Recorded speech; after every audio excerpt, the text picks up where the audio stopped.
Почитувани гледачи, добро вечер. Повторно сме на фреквенцијата на Вистинска телевизија, на Вистел, со емисијата во потрага по Вистинскиот збор. Оваа емисија е емисија посветена на творештвото, пред се на книжевноста, но и на ликовната уметност, на музиката и на сите други сфери, посебно од областа на културата и уметноста. Вечерва продолжуваме со нашите писателски разговори, барајќи го Вистинскиот збор, бидејќи така ни се вика и емисијата во потрага по Вистинскиот збор. Наш гостин е професор доктор Васил Тоциновски. Имаме посебен повод за вечерашнава средба и за вечерашниот разговор, да поразговараме со писателот Васил Тоциновски, бидејќи тој неодамна објави 3 значајни книги. Тоа се делата Балкански вознеси, Преплетувања и Кога ме има и кога ме нема. Почитуван Тоциновски, да започнеме со Балканските вознеси, или попрецизно да ви го поставам прашањето, кое е поврзано со браќата Константин и Андреја Д, односно Димитрија Петковиќ. Во книгата Балкански вознеси посебно место и значење им давате токму на овие двајца браќа, Константин и Андреја Д Петковиќ. Откривате и разгледувате нови страници од нивните биографии и творештво. Овој ваш труд е пионерски и би сакал малку подетално, малку повеќе, малку попрецизно да ни ја представите оваа книга и да ни проговорите за ликот и делото на овие двајца значајни творци, Константин и Андреја Д Петковиќ. Да. Повелете, Тоциновски. Најнапред би сакал да ве поздравам и да ви благодарам на поканата да учествувам во вашата програма. Поздрав и добро вечер за гледачите на Вистинската телевизија во потрага по зборот. По Вистинскиот збор. Во потрага по Вистинскиот збор, по оно што значи и тежи, оно што има мисла и смисла, оно што не радува, оно што е живот, иднина и слобода. Да, така. Во последните неколку мои книги посебно внимание и повеќе страници посветував на животот, на творештвото, на вторите близнаци во македонската литература, браќата Константин и Андреја Д Петковиќ од Велешкиот книжевен круг во втората половина на 19. век. Првите близнаци се браќата Миладиновци од Охридско-Струшкиот регион. Да, од Струга. Посветивме од причина што станува збор, јас сум автор кој сака да нурне во длабочината на архивот, на библиотеката, на да текстот, на ракописот, така. Да истражувам и да побарам одговори на нови, помалу познати, да се откријат непознати страници од животот и творештвото на дејците на нашето македонствување. Едни од нив апсолутно секако во челните редови се и браќата Петковиќи, предводени од постариот Константин, првиот македонски дипломиран славист. Имавме среќа да добиеме доста архивски нов материјал, непознат за нас во Македонија, од Турција, Србија, Русија и Америка, кои практично дојдоа како среќа да пополнат се оно што го немавме можност да го истражиме, со тоа и да го прокоментираме, да го представиме. Дојдовме до тоа да ја запознаеме нивната биографија. Ке речам, ова е голема предност од причина што постои едно златно правило во теоријата на литературата која вели колку подобро го знаете животот на писателот, толку подобро можете да ги разгледувате и толкувате нивното дело, нивното остварување, нивниот долг, нивниот дар кон татковината, кон Македонија. За Константин Д. Петковиќ можам да речам дека имавме подоста податоци. Неговото творештво беше познато и го представуваше оној сесловенски концепт. Меѓутоа, не знаевме кој човек е Константин Д. Петковиќ, која е неговата фамилија, кои се неговите доживувања. Како да речеме, ќе го запомни Дубровник и можеме да го толкуваме, ако го немаме податокот дека во Дубровник му починува втората ќеркичка. Така. Тоа на изглед може би е податок кој не е битен. Меѓутоа, намножени и собрани на едно место, одеднаш ќе видите за тие луѓе, ќе ги кажете елементарните работи и ќе поминете на творештвото, бидејќи ги имате книгите и изданијата, а при тоа многу нешта не сте кажале од причина што не се истражени и не се познати. Помладиот Андреа Д. Петковиќ, за него уште помалку имавме податоци и за животот, и особено за неговото дело, што со новите материјали дојде и ни покажа дека отвараме, односно ќе испишеме нови страници од историјата на македонската литература. Сакав само една мала реплика, да речем, едно метнување. Во мозаикот што го составувате, секој камче е битно. Нема небитен податок. Тоа се факти, тоа се документи, тоа се докази. И така, и во случајот со Андреа Д. Петковиќ, предлагам да се задржиме, односно вие да се задржите нешто повеќе на таа нова приказна за него, значи за Андреа Д. Петковиќ, па при тоа и да не ги заборавите, и неговите извештаи за Босанско-Херцеговското востание пишувани во 1876 година. На гледачите ќе им објасните зошто е ова толку значајно и толку битно. Повелете. Вие убаво сте забележале. За Андреа Д. Петковиќ се создава една сосема нова, оригинална и вистинита приказна. Науката досега велеше дека помладиот брат од Петковиќи, дипломиран славист исто така, и дипломат во Министерството за надворешни работи на Царска Русија, бил 2 години генерален конзул во Риека. Дословно ќе цитирам, но вели тие 2 години најверојатно се должат на тоа што младиот и неискусен дипломат, поетска душа, кој се става во функција да ги решава како генерален конзул пред се економските прашања, секако наидошол на еден зид, каде што не можел да се остварува, па или самиот се повлекол, или го повлекла Царска Русија. Оно убаво рековте, едно каменче, ама со него се изгубило се. Истражувајќи по италијанските архиви, односно дневниот печат од тоа време, одеднаш откривме дека Андреа Константин Петковиќ не 2 години, туку 20 години бил генерален конзул на Царска Русија во Риека и шеф прв човек на дипломатскиот кор во Риека. Само да се вметнам малку, се извинувам. Мислам дека ова не е воопшто случајно, бидејќи вие бевте подолг период професор токму во Риека, и верувам дека за време на тој ваш повеќе годишен престој во Риека имавте можност да ги користите, да ги пронајдете овие историографски, овие историски извори, италијанскиот печат и не само тоа. Сигурно дојдовте до нови сознанија, факти, податоци, би рекол откритија, токму при вашиот престој во Риека.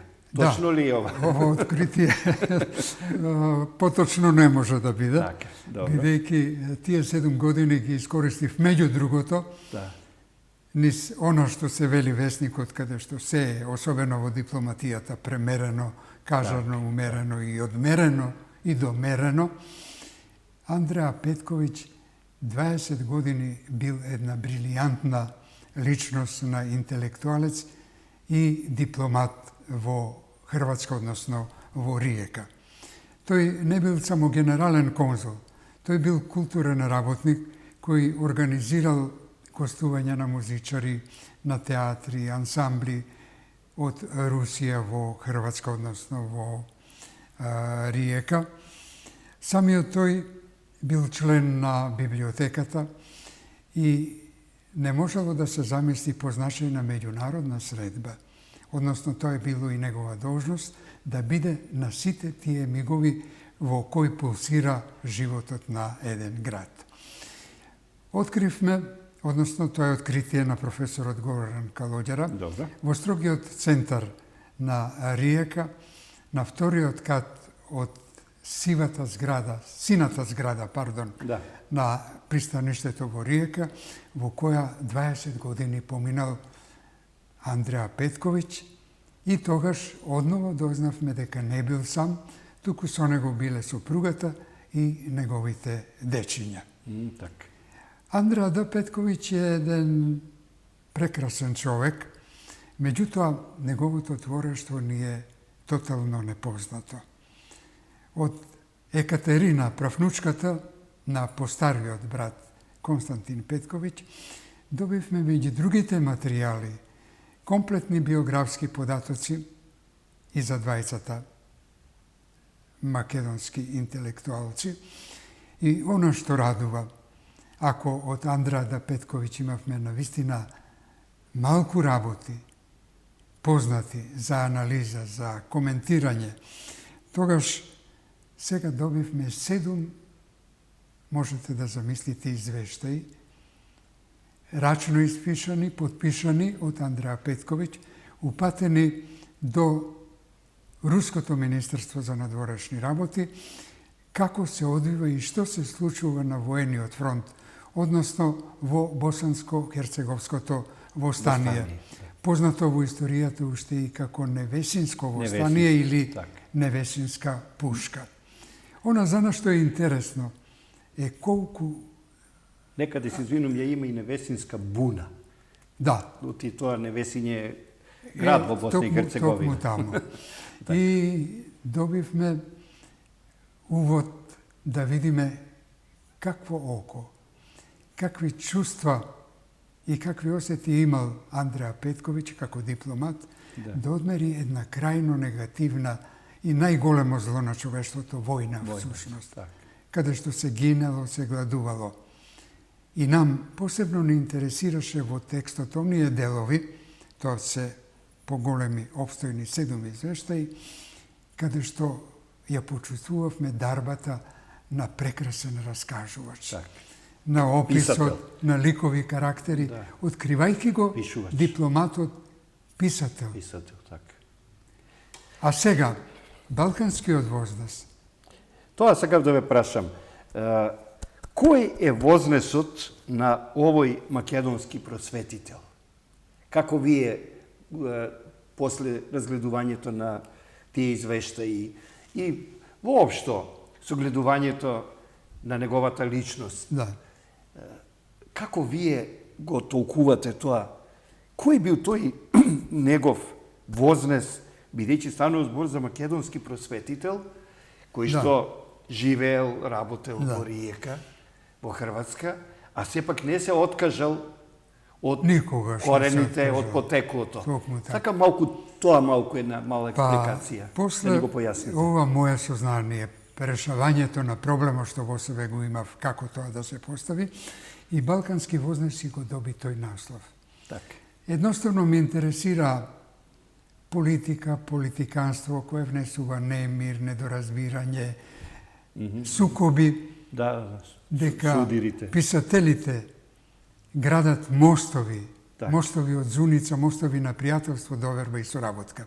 Еве еден повод кој многу убаво го говори вознесот на Андреа Д. Петковиќ. Станува збор за Андреа Д. Петковиќ, познат македонски просветител, кој својата национална припадност ја допишува со додавката Андреа Д. Петковиќ Башиноселец, географското потекло, или она Башино село, Велешко. втората додавка, Така. кога вели Андреа Д. Петковиќ, Константинов брат на Константин Петковиќ. Андреа Петковиќ, значи, е појавен, протворен македонец. Тие, за жал, никогаш повеќе, заради политиката и царството, Отоманската империја, која ги смета руските кадри за најголеми непријатели, тој служи и својата екзистенција ја обезбедува во империјата Руско царство. Трето, неговата тема, неговата дејност како дипломат и неговата екзистенција како писател, тој ја изразува со буната на еден трет народ, на босано-херцеговските народи, прекрасно опишувајќи како гладуваат, како страдаат, како умираат, како се замрзнуваат, чекајќи политика и политиканство кои имаат добар збор, но немаат нешто што ќе сторат да се решат нештата. И да не редиме повеќе. Еден македонец се возвишува и во себе, во својата дејност, обезбедува место, простор во срцето и душата, во мислата, место и простор за многу народи, за оние во хрватски, за оние свој македонски по кој тагува, за оние во Русија, за оние во Босано-Херцеговската владевина, каде што постои една војна, едно востание, во кое се оди на живот и смрт. А тоа сето го пишува еден македонец, кој бил помошник учител во Велес, во училиштето на Јорданчинот, кој работите добро ги знае и нималку случајно се поставува и го мериме како балкански возраст на обединување, на доверба, пријателство и соработка. Тоциновски им посветивме, мислам, чинам, доволно внимание на браќата Константин и Андреа Д. Петковиќ, посебно на новите сознајби, новите откритија за Андреа Д. Петковиќ, но во ова ваша книга Балкански вознеси, во вашите студии, поголемо внимание посветувате и на други македонски дејци, кои поседуваат и остваруваат долгорочни и системски државотворни акции и манифестации. А тоа се пред се Крсте Петков Мисирков, Димитрија Чуповски и Петар Поп Арсов. Сигурно имате многу што да зборувате за сите нив, но некако обединувачки, заеднички, кажете ни нешто повеќе и за Мисирков, и за Чуповски, и за Поп Арсов. Со посебно задоволство. Работејќи на Константин Д. Петковиќ, Константин Димитриев Петковиќ, прочитав кога македонците се договарале дека ќе прават своја држава, дошле до прашањето, а кого ќе го избереме за председател? Значи, тој проблем секогаш постои или постои? Се уште ќе постои најверојатно. Има многу убаво решение. Рекле, па не треба многу да бараме. Го имаме првиот дипломиран македонски славист Константин Д. Петковиќ. Образован, меѓународно афирмиран, интелектуалец. И тоа е оној што ќе треба да ја води, да ја представува македонската држава. И да ги обединува. И да ги обединува пред се. И тоа ме повлаче, па велам, ние такви ги имаме, не е само Петковиќ, не е само Константин. И се посветив на една нова област, на македонски просветители од втората половина на 19. век, кои се државнички ориентирани, имаат државнички долгоглед, дека создавањето на една држава е комплексна работа и бара многу труд, многу внимание и многу Трпение. знаење. И во тоа време не сме имале само еден, сме имале да правиме прав вистински избор од Крсте Мисирков, од Димитрија Чуповски и Петар Петар Попарсов. Попарсов. Тоа се луѓе кои ги востановувале, ги удирале темелите на македонските политички друштва, партии, револуционерни организации. Интелектуалци пред се. Интелектуалци од Так. врвена ред со Од знаење на повеќе светски врвен ред, јазици. така. Тоа се луѓе кои посветувале и ги знаеме пред се од културата. Петар Попарсов е синоним на лоза и на лозарите. Така. Димитрија синоним на Вардар, на првото македонско научно друштво, Да. и да не речеме таткото на македонскиот јазик, на македонскиот збор, на македонскиот говор Крсте Мисирков. На македонските работи. На македонските работи, на кои ќе се задржиме, Така, нели, така. и понатаму. Мисирков е една многу суптилна личност и сега низ конкретен пример, а науката тоа го бара, само аргументот, Так. и да и доставите образложение што, каде, Да, и со тоа фактографија, написано. Кога го подготвува првиот број на списанието Вардар, сите текстови се на Крсте Мисирков. Тој ги пишува, тој преведува и меѓу другите работи тој е првиот и единствен поетски препев на песната Патник од Петар Прерадовиќ. Сега слушајќи ме или читајќи, некој ќе рече, а што тоа има врска? Има како нема. Има многу значајна врска. Се поставува прашањето и сакав на тоа да си одговорам за да можам Так. да го прогласам и него како еден стратег и како еден многу сериозен кандидат за председател на тогашната македонска самостојност. Го знаел извонредно убаво поетскиот опис на можеби најзначајниот поет на хрватскиот илиризам Петар Прерадовиќ. Да. Но да одговориме зошто ја одбрал песната Патник. Токму таа песна. Токму таа песна, а го знаел одлично неговото творештво, ја одбрал од проста причина, прво што е автобиографска. Петар Прерадовиќ, кој пеел, мислел, во срцето копнел за Хрватска, Да. живеел во странство и пишувал на германски јазик.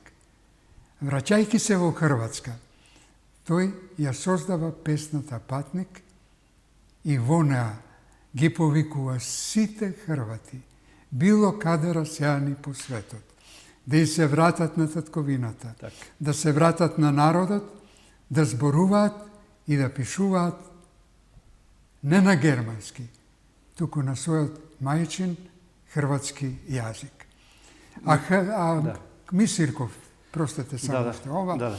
бил толку далеку вид, толку одел во иднината напред, што како да предвидел што потоа во децениите и во 20-тиот век ќе се случува.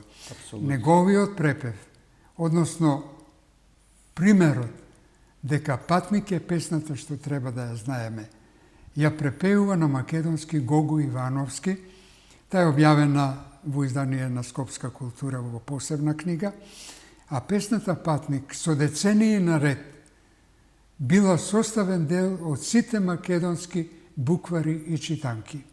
Кој можел да има пошироко, поголемо влијание во националното пробудување и во желбата и македонците да си имаат своја држава. Ми дадовте поттик кога зборувавте за Петар Прерадовиќ и неговата песна Патник, ме подсетивте на Константин Миладинов, на неговата тага за југ. Да. Но тоа биле тие судбини кога си оттргнат од родното огниште, живееш и лебуваш, преживуваш, заработуваш во Да. туѓа една земја, во туѓа средина. Но и во оваа книга свое место има и Рацин. Рацин е ваша, би рекол, животна тема, обсесивна тема И убаво е што не само што сте велешанец, туку и што го сакате, го љубите Рацин и неговото творештво и него како лик. Па посебно во оваа книга, кога станува збор за Рацин, вие се осврнувате на прашањето околу македонскиот јазик. Верувам дека нашите гледачи посебно ова сега ќе ги заинтересира, ќе ги заинтригира Рацин и прашањето околу македонскиот јазик. Повелете. Па Рацин е една ретко харизматична личност, ретка личност и во своето време негови пријатели, верни соработници, собраќа по трагедија и по прогони, затвори, по премолчувања, по негирања. Тој станува еден синоним кој се издигнува и представува секако меѓу трите најзначајни личности кога станува за основното средство на еден народ, за јазикот, на тројца совршени луѓе, Крсте Мисирков, Кочо Рацин и Блаже Конески. Јас би го актуализирал Рацин само низ неколку податоци, зашто можеме многу широко и опстојно да говориме за него, а пак малку или нешто, Ќе ни биде мала и ова една емисија, ќе само биде за тоа. мала, така. Тој извонредно добро ги знае работите. Тој знае дека Климент и Наум Охридски ја создава старата македонска литература и цели 9 векови до првата половина, до крајот на првата половина на 19. век, Јоаким Крчовски, Кирил Печиновиќ и Теодосија Синајцки стана херои и за прв пат во богослужбата и во литературата се воведе македонскиот народен јазик. Во предговорот кон книгата Утешение грешним, Партенија Зоографски, директно се обраќа до читателите и вели: ви давам клуч не од злато и сребро, тој се свива. Ви давам клуч од челик и железо, кој не се свива. Ги отвара сите врати, ги отвара ширум сите срца. Кој е тој клуч? Тој клуч е мајчиниот македонски јазик, мајчиниот македонски говор. Кочо Рацин ги знае работите, како што рековме, за него е познато и исказот на познатиот војвода Георги Пулевски, кој дословно пишува: ова земја е Македонија. Народот што живее во неа се македонци. Јазикот на кој зборуваат е македонски. Потоа Андреа Петковиќ, неговиот сограѓанин, во глас од далека земја, кон придружниот коментар кон оваа песна, меѓу другото точно вели: македонскиот јазик е сама посебност по себе и оној најсродниот, најблискиот до него, бугарскиот, е далеку од него, бидејќи само во македонскиот јазик постои членот како обележје за самобитноста, тврдокорноста и идентитетот на македонскиот јазик. Или интелектуалецот од Охрид и правнукот на Капчев, соработник на италијанската граѓанска војна, Георги Капчев, во Македонија или Гласот на робот во 1986 година. Во таа книга, меѓу другото, говорејќи за државноста на македонците, говорејќи за автокефалноста на македонската црква, ке вели, односно ке запише: бугарскиот јазик е дијалект на македонскиот. Не коментирам, тој има право така да мисли. А Рацин се подготвувал. Овие податоци ги изнесов за да аргументираме дека Рацин работи на богомилството. Тој, ако останел жив, планирал да има екипа со која ќе го проучи тоа движење кое кажува и го открива македонскиот идентитет, нашето македонствување. Ја знаел вредноста на зборникот на браќата Миладиновци, дека македонските песни го имаат своето најубаво мајчинство. Цицале од македонското мајчинско млеко, зашто Димитрија Миладинов сите песни доедна ги забележал од македонската жена, македонската мајка, македонската сопруга, тетка, војна, девојка, љубовница. Сестра. И секако, Кочо Рацин познато ни е дека собирал народни песни, зашто го анимирал и младиот новинар и поет, неговиот сограѓанин Кире Димов Малкире, да собира песни, кои биле пречукани на Рациновата машина. И историјата поставува едно прашање на кое Рацин дава конкретен одговор и со својот живот и со своето творештво.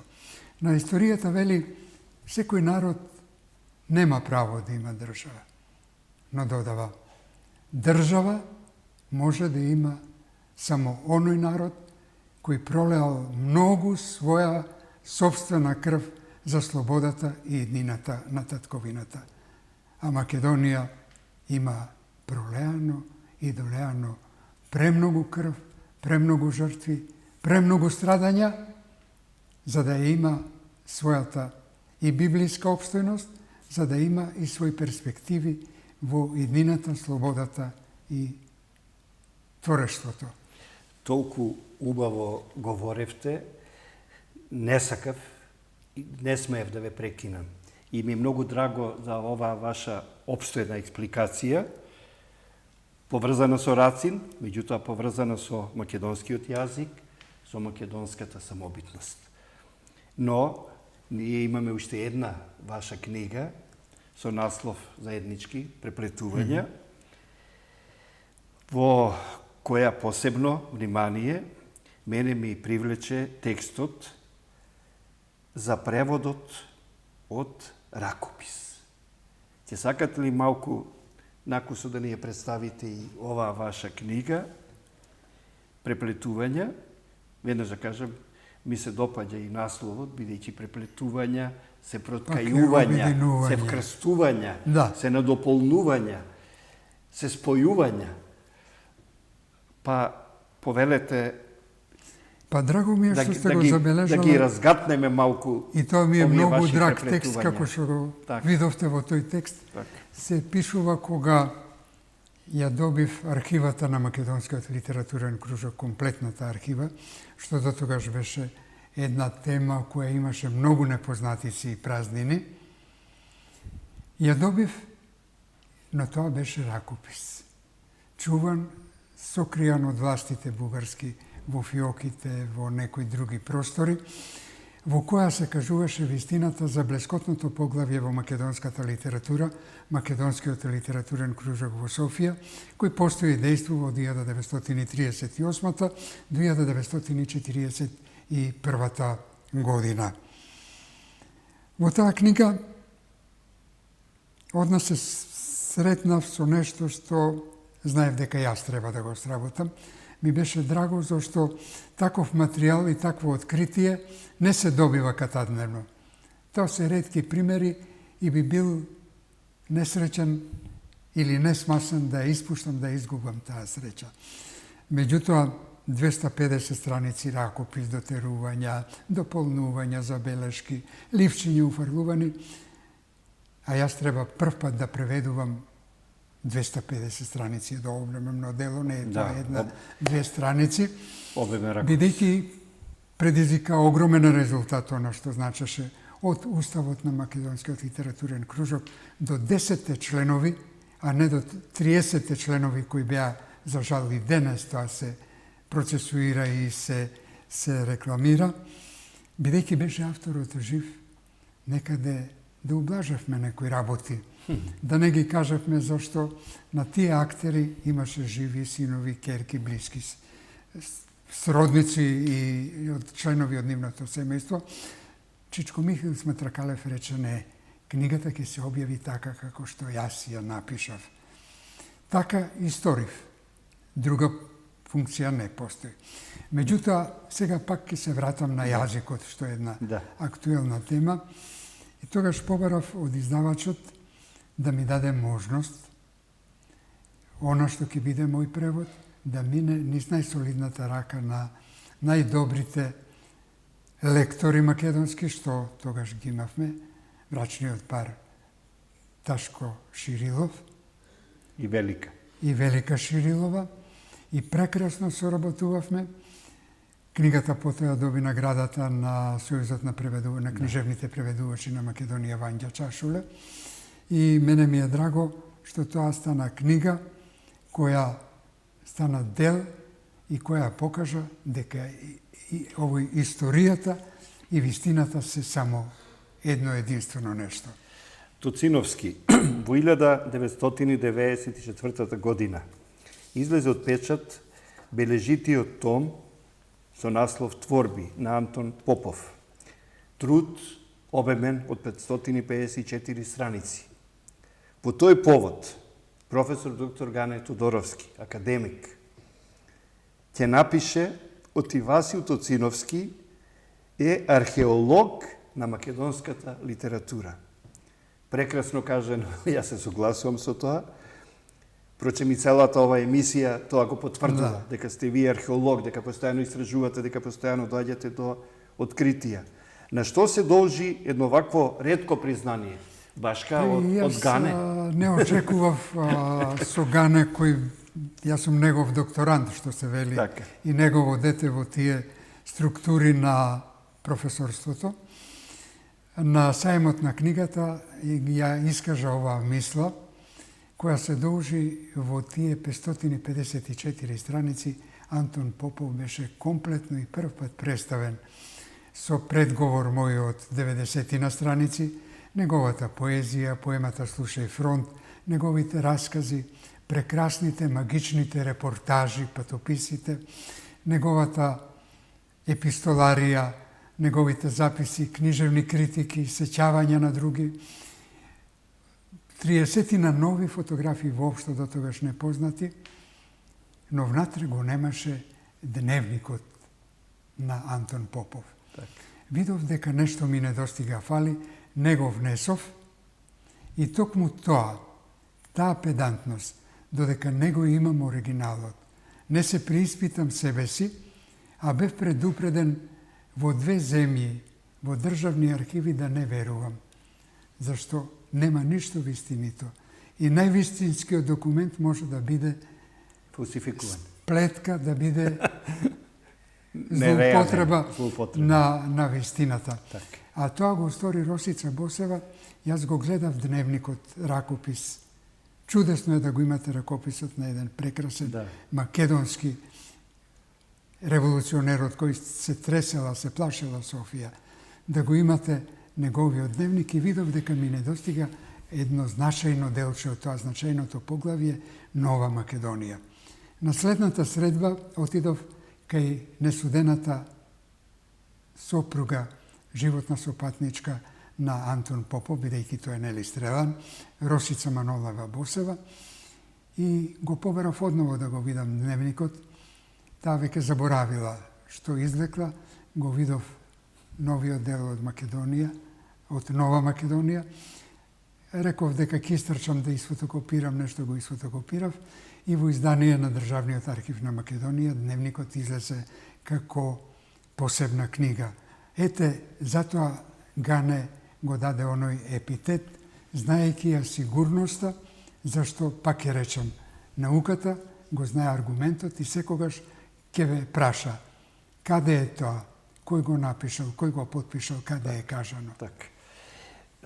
Бидејќи се приближивме кон самиот крај на емисијата, пред малку кажавте една, според мене, многу битна работа, а таа е следната.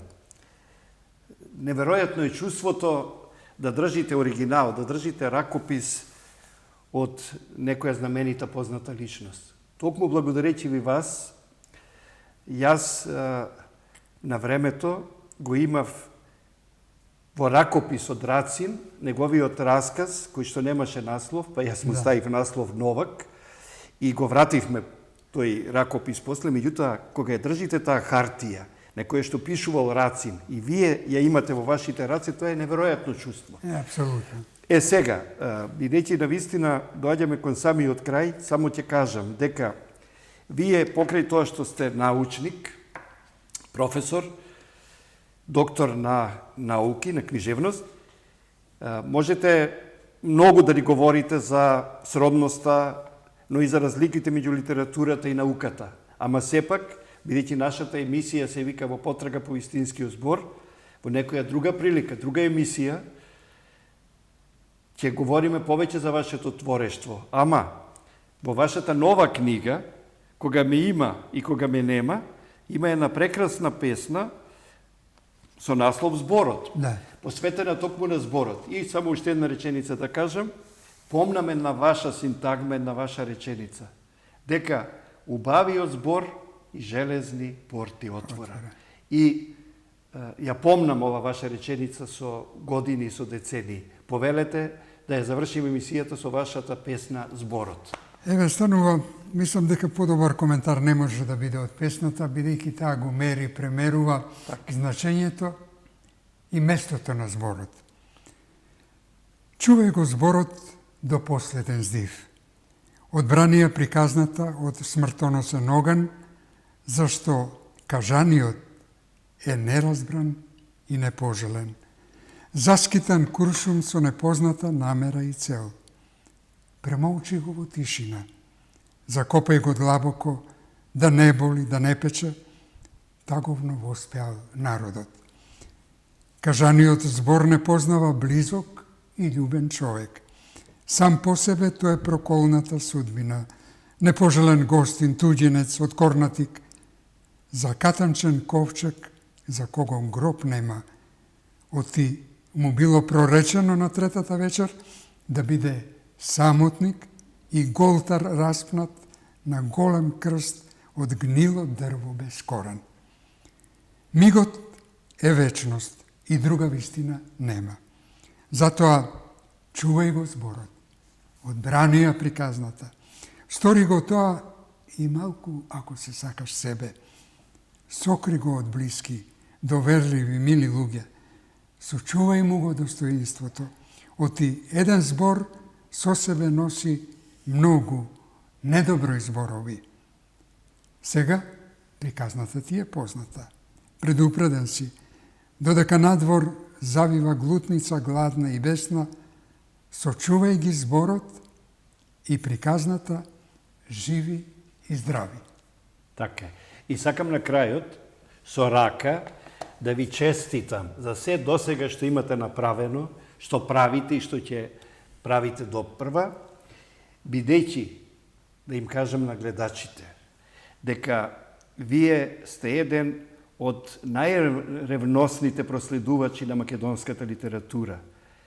Денеска, кога имаме се помалку литературна критика, вие сте еден од ретките, ако не е единствен, кои што ги читате, ги толкувате новите книги, објавувате рецензии, објавувате критики. Ви благодарам за тој ваш ангажман, за тоа што го правите. И ми е многу драго што вечерва бевте наш гостин и што, еве, направивме една ваква емисија. Загребавме само еден дел од македонското минато, Да. и од македонската сегашност, а се разбира, тоа подразбира и од македонската иднина. Ви благодарам од срце и се надевам дека следната емисија, што ќе ја подготвиме со вас и за вас, ќе биде посветена на вашето најново поетско и прозно творество, бидејќи сте писател кој што пишува и за возрастни и за деца. Јас да ви заблагодарам и представува чест и задоволство што бев со вас, со вашите гледачи кои се се побројни. И драго ми е кога ќе се јават и те паметат, од телевизија ме паметат, но драго ми е кога овие денови тие се јавува на репризи и на денот 22 август на мојот роден ден, представувањето што вистинска телевизија го направи. Имено изборот ми е драго да гостувам од причина што е емисија која ни кажува да се почитуваме и сакаме самите себе. Ако тоа ние не го правиме за себе, да не очекуваме од некој друг ќе не сака и почитува. Ви благодарам. Така е. И јас ви благодарам.